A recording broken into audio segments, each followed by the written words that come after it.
Of all the agents at Deceiving, Squire is the most traditional spy. While sometimes being overlooked for being the tutorial character, he still has a lot to offer. In this video, we're going to be looking at Squire's strengths and weaknesses, go over his kit, and we're going to showcase two different Squire builds, his initial build that everyone must use, and my personal preferred build. While I may not be the world's #1 Squire, this guide should be more than enough for you to hit the ground running. Alright, let's start it up. While classes aren't really a thing in Deceive, Squire is listed as a Vanguard. This is a class that's somewhat as a generalist or jack of all trades, and I do believe that fits Squire fairly well, as he does not excel particularly in any area, but isn't lacking in any area either. All unlocks in Deceive are tied to character progression or the character mastery system. As you play more with Squire, you'll gain mastery points and work your way up the 10 mastery levels. At levels 2, 6, and 10, you'll gain cosmetics. And at 3, 4, 5, you'll gain a passive 2, expertise 2, weapon 2, and 7, 8, 9, you'll get passive 3, expertise 3, and weapon 3. Once you've completed the 10 mastery levels, every agent has 100 echelon levels where you can unlock more cosmetics along the track. Notably, there's costumes at levels 10, 50, and 100. This is a long-term progression system, and it's estimated to take between 400 and 600 gameplay hours to reach echelon 100. Now let's talk about Squire's weapons. The lance is his bread and butter pistol. It does good damage at a high rate of fire and a quick reload speed, along with a fairly sizable mag at 12 before you have to reload. This is my personal favorite Squire weapon. I do think it is his best in slot. One thing to know about this gun that isn't listed on screen is it does have a damage fall off of 15 meters, meaning anyone outside of that you will start losing damage, and then if you reach 25 meters or further away from your target, you will lose half of your total damage at that range. So you do want to be fairly close, but 15 meters is a pretty decent amount. It's kind of an all-around good gun for an all-around good character. Next up, we do have the Trident, Squire's 3-round burst pistol. Each damage per shot is fairly low. 913 is not a lot, but you do get 3 shots, so hopefully with each burst you're hitting 2 to 3 of those shots. Mag size of 18 is a fair amount, but remember you're shooting 3 per click, so that is actually like a third. Reload speed a little longer there, and the rate of fire actually on screen is incorrect. That's a known bug thing with burst weapons, seem to list the rate of fire wrong. It seems to be closer to 6 shots per second, but it's really hard to time. Another thing to note is the damage fall off range on this gun is only 10 meters, so you do have to be even closer with this gun than the lance. Again, losing up to 50% of your damage as you reach 20 meters away from your target. This one is usable. I don't think it's as good as the lance in most situations. If you're getting up in that 10-meter range, I think you can put in some work with it. But I think it's floating just below the lance in terms of ability. I do think it's very usable though. And finally, the javelin, his high precision, high range weapon.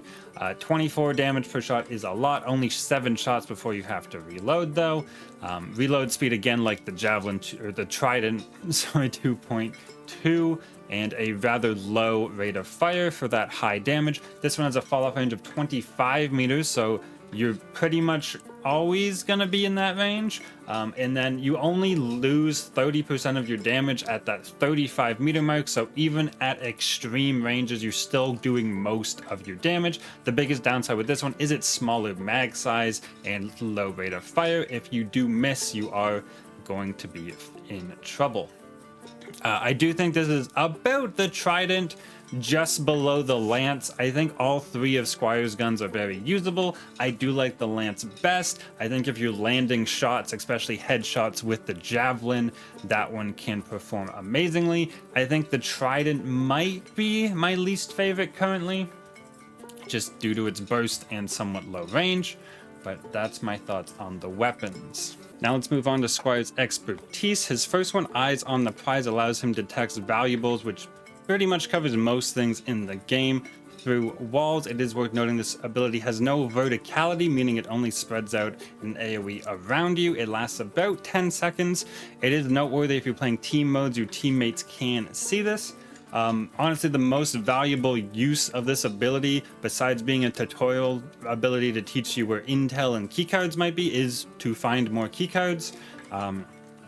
Although I don't put a lot of stock in this ability, I don't think it's that good. Using it to find keycards is great, but oftentimes you're going into the room with the keycard whether you know it's in there or not anyways, so it's not that valuable.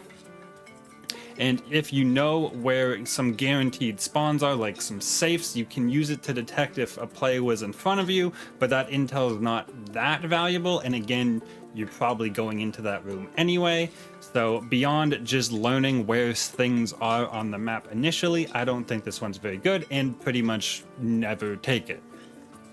Next up, we have Under Pressure, a very simple ability. When you push the button, you get amped up, which is just movement speed, and you gain reload speed, reloading 35% faster. So we talked about two of his weapons have a little bit longer reload time of over 2 seconds. This can really help push those down, and his weapon 1 already having a quick reload gets even faster with this. This is the kind of thing you hit this button when you're in combat. Amped up move speed allows you to dodge shots, and you get to reload faster, so if you do run out of shots, you're not in as big a trouble. I think this one's very good, and you can also use it out of combat just to get where you're going faster. Ton of uses on this ability. It's not gonna go into my preferred build, but I do swap back and forth between this one and the next one pretty often. Finally, we have Danger Sense, which is my preferred and what we'll see in the preferred build. Danger Sense is kind of amazing. It has a big circle, as you can see in the video. If it's blue, there's no enemies in your area. If it's red, there is an enemy in that area. The area is about 50 meters in a radius around you, so pretty far. Again, no verticality on this. It can't go up. It goes up the stairs a little, as you can even see on that ramp in the video, but not too much, so don't trust that no one's above or below you. It is worth noting the sound effect comes with this, and if it flashes yellow while it's already red, that could mean a second agent has entered the zone, or even a third if you see it again. So a lot to look out for, and good ways to use this besides just if there's not a lot of NPCs around, you can use it to detect players, but most of the time it's an am I safe check. If you need to do something suspicious, even open a door, open a safe, or just maybe even like crouch walk for some reason, you can know if anyone is nearby who might be seeing you. So this is the really am I safe button, and it does that very well. Finally, let's talk about Squire's passive. Always Ready is his first one. You get amped up when you take damage and lose your cover, or when you shoot someone for the first time breaking your cover, you get amped up there as well. This notably does not stack in speed or time with the Expertise 2 that also grants amped up move speed. You can have both instances running, but you don't get any faster, and you will just have one amped up move speed until whichever one is longer ends. This does not come back until you regain your cover, which isn't a big deal. The uses for this is when a fight starts, you have this amped up speed so you can dodge shots better or run away. Amped up's fairly rare in the game, so this move speed increase can get you out of a lot of trouble. Those are its real two uses. This is not going to appear in my preferred build, but it is usable, but I think it's overshadowed by one we'll see later, which is not this one, Sixth Sense. This one is terrible. I'm not gonna lie. When someone breaks your cover, you trace them. Trace just means you can see them through walls. This is like, okay, maybe if someone breaks your cover and you're in teams, and it kind of gives your entire team someone to focus on because they're traced and they can't get away from you. But generally, people who are ambushing you and breaking your cover aren't trying to get away from you anyway, because they tend to have the advantage. I don't put any stock in this, and I never ever take it. One funny thing to be aware of is the tripwire gadget does break your cover, which does work with this. Whoever placed the tripwire will get traced, but it's so niche of a use that it's just not worth taking this passive, especially considering even Always Ready, and again, the one we'll see third here. So let's go to that immediately. The Aegis cover, I think I'm pronouncing correctly, but we'll see. The description here is pretty weak. Your cover shield lasts longer. To get into some details, when you're in cover, you can't be headshot. That's a tutorial thing.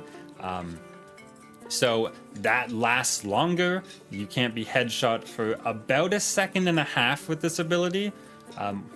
So that includes the first shot, and then for almost 1.5 seconds, 1.4 seconds after that initial shot lands, you can't be headshot, making you incredibly tanky against like full auto weapons or things that want to shoot you in that amount of time. Along with the second line here is damage reduction of 25% less damage for that 1.4 seconds, that almost 1.5 seconds time. You take 25% less damage. So this is the one I have in my preferred build and will be showing off. That damage reduction can do serious work again against full auto weapons who are going to be spraying you down. 1.4 seconds of less damage could be enough to make the difference. They may have to reload, buying you a lot of time. They can no longer kill you in one full mag. That amount of time is pretty important. Other things to note is if you can get cover back during a fight, this comes back. There's no cooldown except for your own cover. So if you have high cover chip or a way to get cover back in fights, this just becomes even more useful. You can use it twice in a fight or more. And I think just the use of this, just the strength of this ability kind of pushes the other two out. So much so, well, I never consider Sixth Sense, and rarely, if ever, consider an Always Ready, unless we're looking for a specific like speedy Squire build, and then it's a maybe. But even then, there's an expertise that gives amped up, so there's not a ton of point in double dipping those because they don't really stack. While gadgets aren't really specific to agents, do want to shout out the shield here as useful for Squire with that passive 3, as you can deploy it and then be behind it to get your cover back, again triggering that passive 3 twice. Other than that, I don't see a ton of specific gadget combos that do work well with Squire. In both of our showcases, we will be using Bounce Pad and Spyglass, as those are the ones that you start the game with, and you don't need any account levels to use those. All the other ones are unlocked as you play. Gadget wise, or field upgrade wise, we are using the base loadout. This is the one that you start the game with. I do want to shout out 2 specific things here that might be worth looking at. We're going to be playing solos. The extended ammo pouch in solos here is a lot worse than it is in the team modes, simply because you get a lot more ammo back from fights that you don't have to share with a team. I personally wouldn't take this in any solo match, let alone on Gray.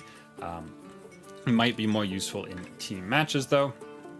And then in our showcase of the initial loadout, that expertise 1, we talked about it being a little weak and kind of tutorially and not offering too much. Expertise cooldown on that is not going to provide a lot of value, but for a preferred build with the expertise 3, the danger sense, having that expertise cooldown can come in handy, as more info is better, so it will stay just like that. We will be using this base for both, but I did want to talk about some other changes. Simple changes you could make is just get a cover accelerator. I've clicked purple here, but of course higher is better wherever you want it. These are very flexible, and this isn't a field upgrade guide, but I do want to shout out again, cover accelerator for that passive 3 is very good. A lot of Squire's expertise, you don't really need the expertise cooldown on, so you might be able to do away with that. We already mentioned ammo pouch. Exfiltration scanner, I will shout out here in probably every video to just not take this one. It just isn't good, frankly. And Pretty much all the other ones are worth considering at some level, but again, not a field upgrade guide here, so we'll be using the base one for both of our showcases, but I did want to shout out a few things here. And now we're going into our 1-1-1 showcase, followed up by our 1-3-3 preferred build, and I'll see you guys in game. Okay, time for our initial build showcase, our 1-1-1, weapon 1, expertise 1, and passive 1 here. One thing I do want to shout out as part of this initial build showcase is probably if you're using this build, since Squire is one of the initial 4 characters and also the character you play in the tutorial, there's a decent chance that your account level 30 or 35 or below, which does put you in beginner's queue. Not that there's anything wrong with that, but that does put you against other beginners or potentially bots. I don't have that protection, so we'll be playing against anyone, including people at max account level. So we will just, I don't know, it's not to show, but there is a good chance that this will look a little different. We did leave A. We're on Sound Eclipse, and this is just like a game knowledge thing. Sound Eclipse A is really known for having fights in it. So I did my button there to scan for a key code. I didn't see one, and I left because someone else is going to show up there, and I have no reason to be there. So there we go. And then in this room, we did get to 10 intel, spend our 5 to get through. But even though we had 5, we are notably not spending it on our, oop, she's going to let us in, on the safe, which the blue safe downstairs, because we wanted to get up to 8 to get in this door. Took a kind of gamble that wasn't a player. It could have been a player moving well, but that's why we were tracking them with our, crosshair there. So we do get the first vault terminal there, getting us our gold chip for our hack speed, which is going to be pretty important, letting us do pretty much everything else faster, even though we didn't spend 8 to get in that room, so we stayed at 10 intel the whole time. If we had of, we would have been down to... Hang on. If we had of, we would have been down to 2, and then that vault terminal, hacking that vault terminal, puts us up to... Really? Okay. That guy like ran right at the door like a player would. It happens. We're just gonna chill back here. We did get heat 1 for shooting an NPC. That'll drop. Grab some more intel with our hack speed. So we didn't get a ton of stuff, but we got 2 important things. I think we will take a second and get this. Ammo's not that important, but it's right there. All right, we did get to full health. We did get a blue for health, and our hack speed is going to make everything go faster. We're a little late. Not a huge deal. It'd be nice to stop for a green, which is social battery, which will allow us to heal after fights a lot better, but we just don't have the time. We also don't have any key codes, which could be a big deal. I don't want to grab that 4 because we can only hold 2. I'm going to jump here, though, because we do want to follow this hatted amber in. And now one thing we can do is find a printer, hopefully. I'm not really seeing one. Yeah, we are going to have to spend 5. Never mind, we're not going to. You have to get back up to 10 intel somehow, though, so that'll do that. And we're gonna have to get lit through somewhere. I don't know where there's a printer, and our thing's not off cooldown yet, so we are just gonna hack our way through and hope one's in here, but looking like no. So we'll have to build back up and check somewhere else. Bit annoying if you don't get key codes, but not much we can do about it. There would be a printer up at another level, like up on this level somewhere, but I was really just hoping I gambled and won, Let's check over there. Keep an eye on this person who's looking a little playery. There is a printer on. Oh, of course. Okay. There's a fight going on, which is great for us. Unfortunately, that fight is upstairs, which is less great for us. I should probably run out to it, especially considering whoever wins the fight gets the printer.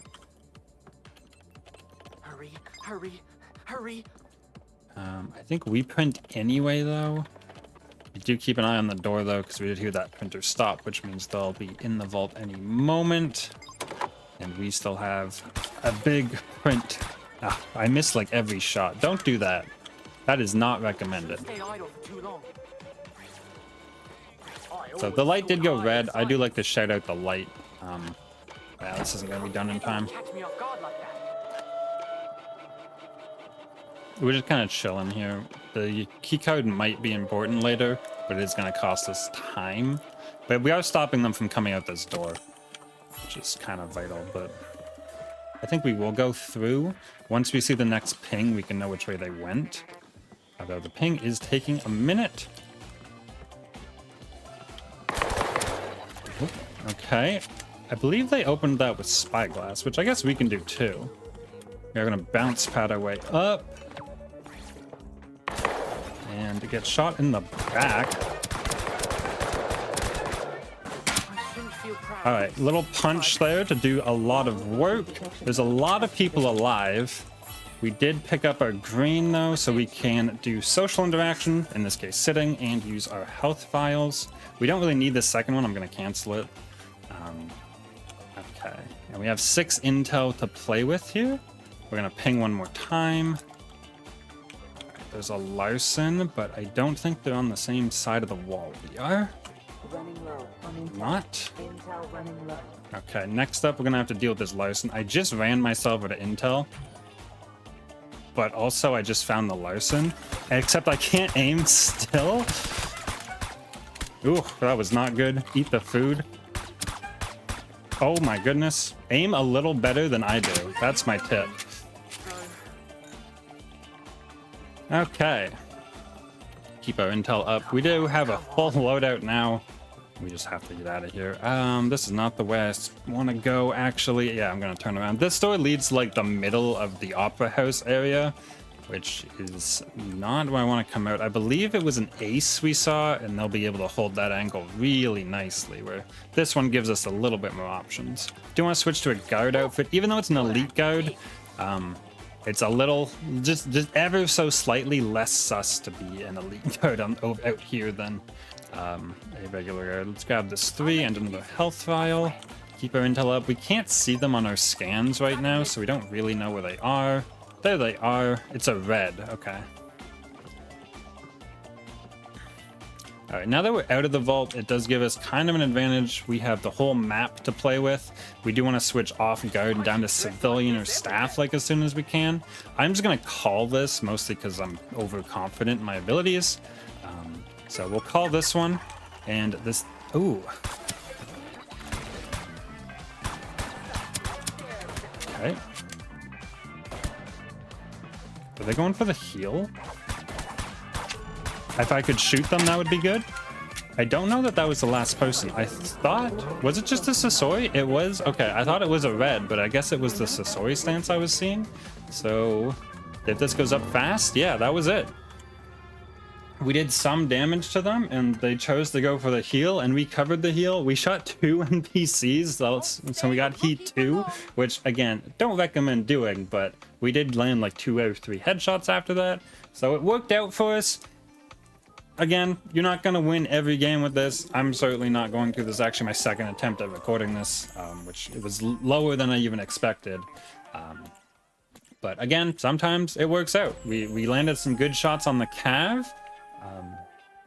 We missed a whole lot on the Larson, but we did get a lot of initial burst damage, which caused them to like rethink, and they had to use their vial and didn't really know what to do to fight back. In the Sasori, we got a defensive position from the point, shot them from afar. We don't have great range damage as we talked about earlier, but they did choose to go heal, and we could get a good angle on them from that other door, just kind of a map knowledge thing. And yeah, so now we're going to switch to my preferred build, and I will see you guys in that game. All right, starting off a tiny bit early here so we can see the exemplar outfit here.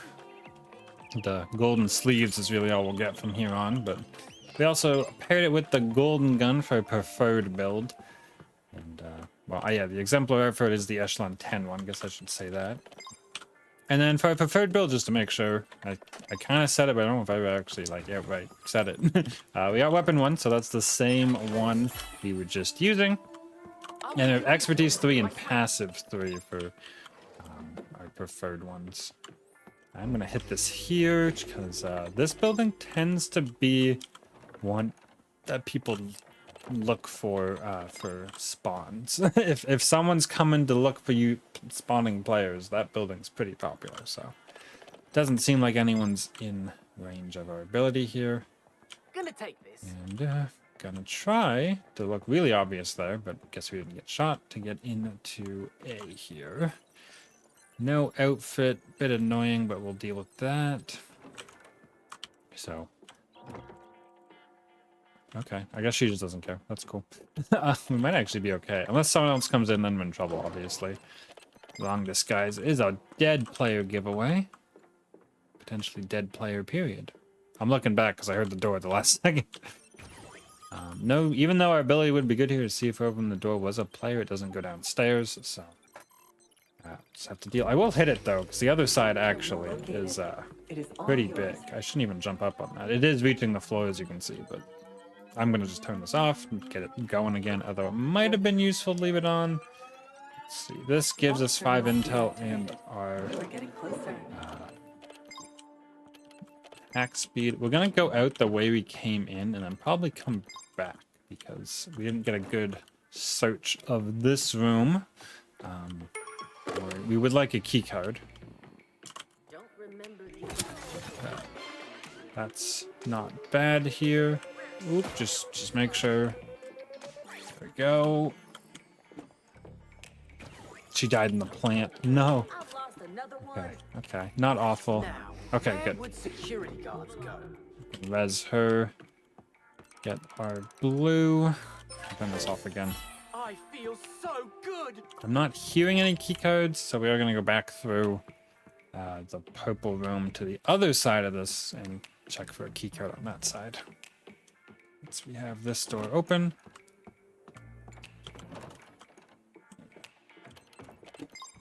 Nope, bonds. That's always worthwhile. Just top up on our intel while we're in here. We probably won't be back. We do have our major pickups in our... Nope, there's a key code. Major pickups in our gold and our blue. We're going to go across the street for a green. Don't even have to use 3 intel if we time it well. And this will give us a social battery. Unlocking my full potential. Okay, now we got choices to make. I'm not really wanting to go to B over here because it's really far from the vault. That looked a little sus, but we don't have our ability, and if it was a player, it doesn't matter to us because they weren't going anywhere useful. Ooh, the sun off the gun there is looking a little bright. Guess we're going to the new... Do I have to run with my gun not out? I guess that's something to be aware of if you're using the gold thing. Well, there's clearly a keycard noise there, but... Alright, fight ongoing. Don't break your cover. I really do need that cover back. No cover chip here is kind of rough, actually. Okay, almost died for that. No big deal. Got some free credits.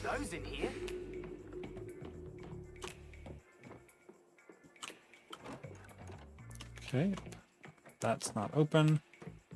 Run up before this ends. Yeah, it did go red, so someone is in here.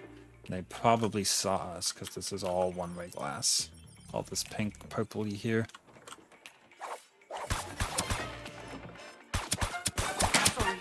Okay, that was good. That actually did get us our purples, which I guess was here. I'm gonna switch to this disguise. There is not much we can do while poisoned. It finally wore off. Let's get a bunch of intel. We can use our social battery on here. Apparently you have a bucket from rezzing. That's interesting.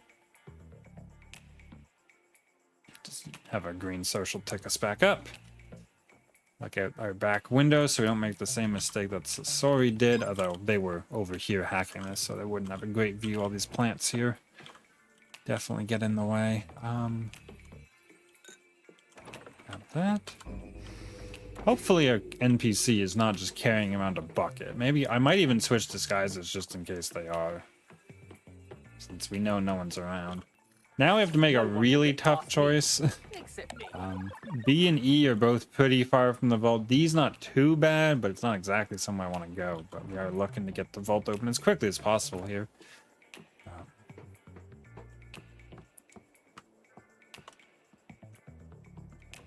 I guess it's not E. D. D. There we go. Destination set.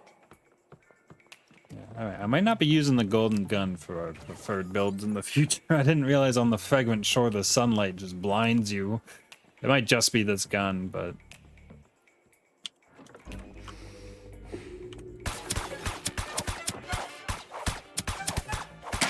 Oof, and the victory. All right, well, we didn't even get to the vault. That was a full-size lobby, even though we only saw 2 people? Victory. Two people? So there must have been some fights we just weren't part of. But we did see pretty well what our ability can do at the end there. Obviously, it was red, but there was only like 1 person around. And it was that elite guard. And they did move a little weird. Honestly, we moved super weird, but I think they weren't looking because they were heading out. So that was a little lucky there. But that's our preferred Squire build. Yes, we'll pop back to main menu for a second. I don't have anything else to show, but just so we can talk here.